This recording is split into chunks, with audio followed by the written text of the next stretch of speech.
It is 8:38 when it comes to robotaxis, driverless vehicles that can get you to your destination like Coke and Pepsi. There are two brands that rule the industry, Waymo and Tesla. Cities like Phoenix, San Francisco, Los Angeles, Atlanta, and Austin already have them in service. New York, too. It's on the way. It's being tested. So, will it be the killer of traditional taxis? To weigh in on this today is brand and digital strategist Fisher, who can be found on X, Threads, and Instagram with username @Fisher and through his website, fisher.media. Good morning, Fisher. Good morning, Ken. How are you? Good. Ninth cup of coffee. It's a good thing. 14 years ago, Yeah. 14 years already, back when I was 3, Uber came along and crushed the traditional taxi industry. Do you see Mhm. robo-taxis kind of doing the same to human-driven ride shares? Because Yes. as it is old, all right, so I'll let you go with that. It is.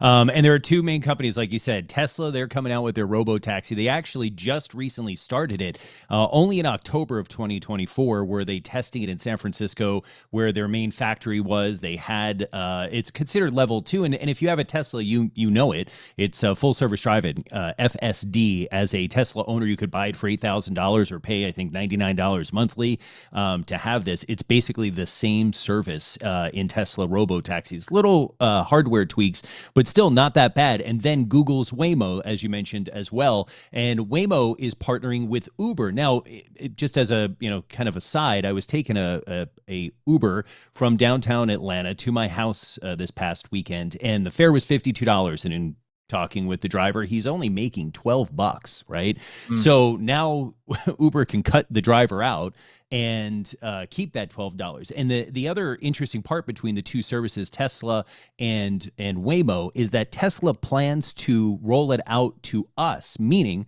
if you have a Tesla that's sitting in the garage and you're on vacation for 10 days, someone can summon your Tesla to take them to their destination. So you could make money when you're not using your car.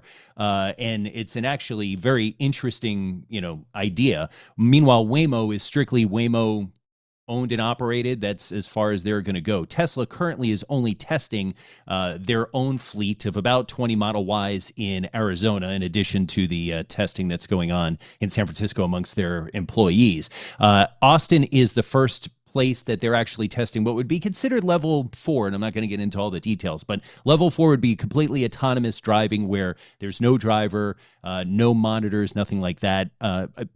They're doing it with Tesla as this kind of hybrid, where there might be a driver in the car, there might be a driver tailing the cars, but they are fully autonomous in the sense that the driver is not touching the control. So it is interesting. Tesla is just dipping their toes, but also Tesla has way more miles that they can consider test miles, right? Every Tesla records. They have 8 cameras. Most of the recent models have 8 cameras externally on their cars, and they're constantly getting data. It's being processed by AI. Waymo only has about 71 million miles, and they only have about 1,500 vehicles. So it's as Tesla is late to the party, their data is way beyond what Waymo currently has. So So yes, you're saying eventually. Go you're ahead. saying that Tesla has way mo than Waymo. Hey, all right. I'll Sorry. leave you Sorry. This guys is why alone. they fired me from radio, sir. No, but here's one thing that I'm thinking about. You when you talk about the one thing you mentioned about 2 minutes ago about people kind of lending out their car, if you will, to make a Mhm. buck without The a driver. Airbnb of vehicles, if you will. Brilliant concept. But Thank I you. would be terrified that some guy would get in the car and pee inside the seat or puke or something. Now, I guess if you have their credit card, you could bang them for it right on the credit card if they did Yeah, something like that. there actually is a service now. The name escapes me, where you can rent your car out. Yes. Instead of going to Hertz or Avis or Enterprise, you can actually rent your car. So it's sort of the same thing, where you're giving your car to somebody. In this case, at least, I mean, yes, to your point, that and it's funny because every question that I ask an Uber or Lyft driver when I'm in a car is, so do you drive on like a Friday night, and what do you do if somebody Yeah. like it's the typical, like, I couldn't drive my car that way with the risk of somebody doing something to it. But you get insurance. Your insurance companies, if you're doing rideshare, automatically you're on a different plan. You can't use your normal plan. That's where I was gonna So go. there's That's where I was yeah. gonna go, Bill, because Fisher, because the whole point is not you have to get a special plan. It's a little more expensive Yes.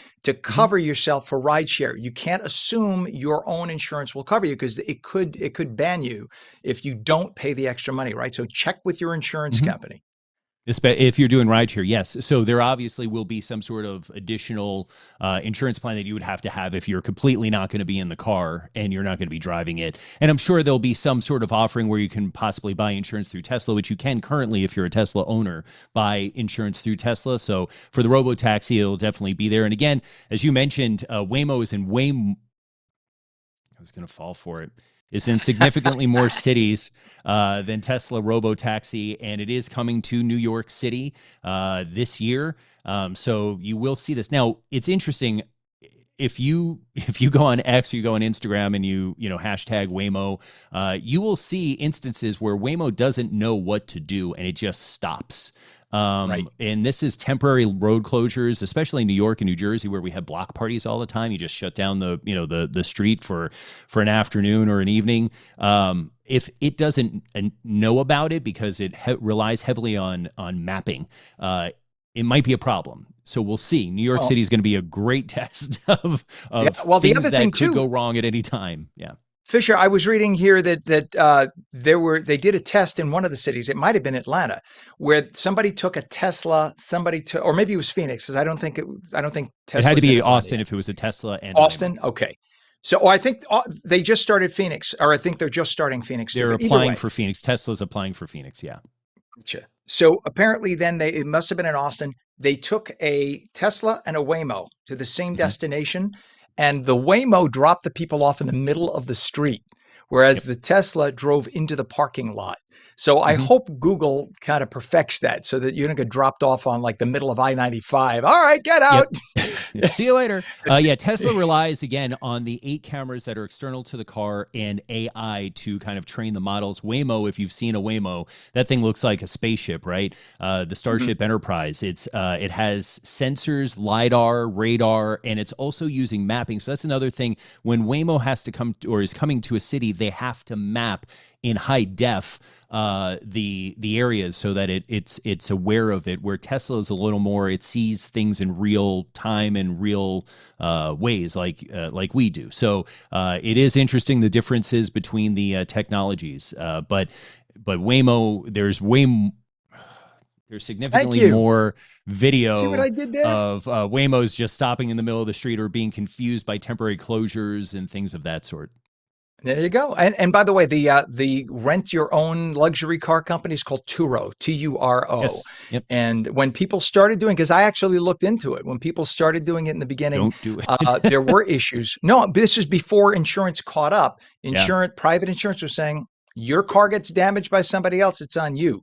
So make sure you check with your insurance company if you decide to go that route. But fascinating. The world is changing. And I did notice that in some of the cities where they're doing this auto drive feature without a driver, they're Mhm. actually charging a little less, still enough for them to make See more how long money at that the app. lasts. Yeah, Yep. exactly. But they're charging a little less. And that's the incentive for people saying, I would never get into a car that's Well, that's the thing robo is they driven. need people to do rides. So if they'll Right. charge a little less, you'll do it. But then eventually, when this is more mainstream, it'll be as much as it is currently. Fingers crossed, And they no don't more. have to worry about the cars going on strike. There you go. Just saying. Look, Yet it's going to we don't happen know how. to I've seen every iRobot. I know what can happen. every industry. Every industry. My friend Amy Fries, who was a Mhm. meteorologist on Channel 7 with me for years, Amy, if you Google it, you'll see she has come up with her own company. Yep. I It's a follow her on robo. Instagram. Have you seen it? Okay, Yeah, it's she great. has a robo meteorologist. I'm sure Mike knows about it, where her face Don't say is that out loud. He can AI. hear us. You know, her face is AI, and when there are weather, it's for now. She's marketing it as if you own a TV station somewhere in the Midwest and there's a big storm system coming through, the robot can kick in on camera immediately before a meteorologist can get to the station and go on the air with the emergency alert. I still think it needs some I'll let you deal perfecting, with and Mike. I'm gonna go. yeah, there's never a replacement for the real thing, especially when you have an emergency. Anyway, all I'll be the right, my Max friend Brand. Headroom of weather. Yeah. Yeah. And talk show hosts and whatever. Brandon, digital strategist Fisher, found on X, Threads, and Instagram with username at Fisher and through his website, fisher.media. Thank you for coming on this Take morning, care. sir. Catch you again. You bet. You too.